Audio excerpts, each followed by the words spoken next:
Hi. I thought I'd do a video today on how to use a gaiwan, literally a Chinese covered cup.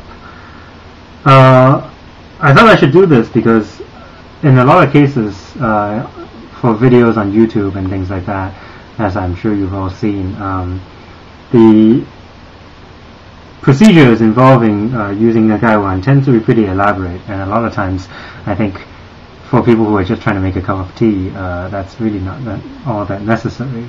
And so I'm trying to make a video of something that's really quite simple with one gaiwan and 2 cups, and try to make it as easy as possible. First of all, gaiwan has 3 parts: the lid, the body, and the saucer. And the question is, of course, what do you do with this and how do you hold this, for those of you who are not familiar with it. Basically what you do is you put tea leaves in here and then pour water in just like you would a teapot. And then you use the lid as a kind of a filter to keep the leaves in while pouring the tea out. And so how you hold it is really a matter of great concern, because if you don't hold it right, everything can come out pretty quickly.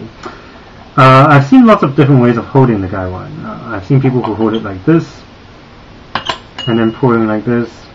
It's kind of an uncomfortable position. There are people who I know who also hold a saucer, and who use it and pour it kind of sideways, like this. I personally find that to be kind of dangerous, and I'm not too skilled in that regard. I tend to just hold it with my index finger on it, with my thumb and my middle finger on the side, and then pouring sort of like this. And this way you don't burn your fingers. The important thing is to keep it on the lip and not on the body. If you hold it on the body, you're going to burn yourself in about 5 seconds. In terms of making tea with it, the first step before you do anything is to warm it. And you want some kind of hot water source that's nearby. Hopefully the water will be hot enough. The reason you warm it before you do anything is because if it's cold, when you pour water in for the very first time, the temperature of the water drops pretty quickly, and that can affect how your tea comes out in the end. And once you warm it, you warm the gaiwan, and then you warm the cups, and you want to have somewhere to pour it off to, and then you can start making the tea. So with 2 cups, normally you try to sort of alternate, at least when you're brewing the tea anyway. With water it doesn't matter so much. And I would just leave the hot water in there as a way to sort of keep it a little warmer, because as soon as you pour it out, the cups will start cooling, especially cups that are thin like this one. Now, the tea I'm going to make today is just some gaiwan I got as a family gift. These are all packed individually, these things, and I've actually never tried this tea, so we'll see how it turns out.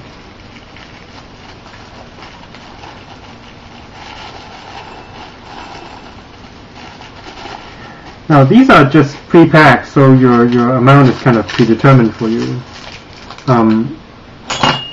I normally, for teas like this, would use about a quarter full in terms of dry leaves. And one of the most important steps that nobody ever talks about, I think, is to actually shake it, tap it really lightly. For leaves like this that are small and kind of ball-shaped, it doesn't matter so much. But when you're using leaves that are bigger, especially longer, if you don't tap it, what happens is that they sort of stack on top of each other. And so it looks like it's filling up the whole gaiwan, or looks like it's filling up a third or a quarter or whatever, when there's actually a lot of empty space underneath. When you tap it, though, it settles the leaves, and so you have a much better idea of exactly how much leaves you're using. And I find that to be the most useful indicator of exactly how much leaf I should use. I don't usually use a scale. And let's make some tea. So it's still warm, it's getting cold, I'm talking too much. But normally, obviously, I'll do this much faster. What you want to do when you pour water in, there are different people who do it differently. There are people who say that you should only pour water in a way that makes the leaves twirl. I personally learned it another way that has always worked for me is just to pour from high up, but in a small stream with teas like this anyway, with lighter oolongs, and don't let the leaves sort of swirl around too much. Actually, let them stay put where they are. That actually sort of keeps the flavor where it's supposed to be rather than twirling around, and I find that to work for me.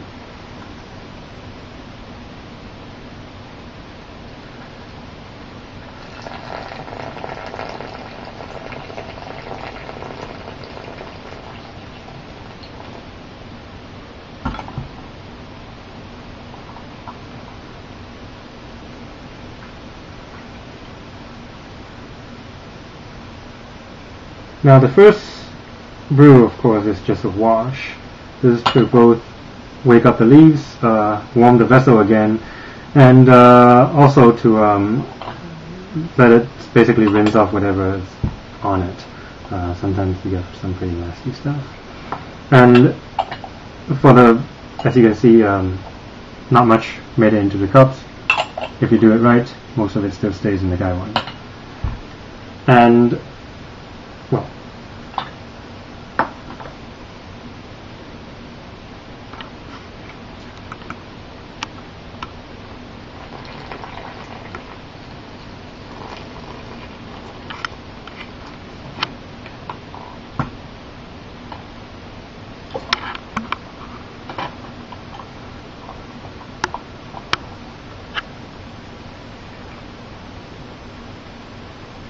when you're pouring like this without a pitcher, you want to sort of try to even out the leaves, even out the tea rather, so that neither cup is too concentrated or more concentrated than the other, because otherwise the tea settles in the bottom, or the more concentrated tea settles in the bottom.